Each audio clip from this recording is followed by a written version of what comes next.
নমস্কার, তাপসী কিচেন থেকে আপনাদের স্বাগত জানাই। আজকে দেখুন খুকা ইলিশের ঝোল হবে। আলু দিয়ে বেগুন দিয়ে বড় বড় করে বন্ধুরা কেটে নিয়েছি বেগুন। এই বেগুন দিয়ে সুন্দর করে আমি ঝোল বানাবো। লঙ্কা আর দিয়ে দিচ্ছি কটা পেঁয়াজ, আর দিচ্ছি রসুন আর আদা দিয়ে নেব। দেখুন অল্প করে একটু জিরে, গোটা জিরে দিয়ে নিলাম। আমি গরম হতে দেবো। মাছ ভাজার জন্য তেল দিয়ে দিলাম কড়াইয়ে।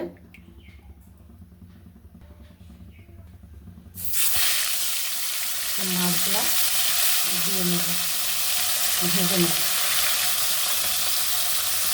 দেখুন বন্ধুরা, মাছটা ভাজা হয়ে গেছে। মাছ ভাজার তেলে আমি আলুগুলো ভেজে নেব।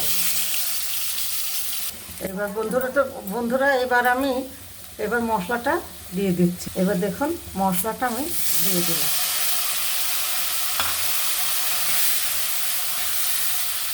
এখন আমি জল ঢেলে দিচ্ছি তরকারিটা। বেশি মশলাটা আমি ভাজবো না, কেননা দু সম্বারা দেবো তো, ওই জন্যে বেশি ভাজবো না।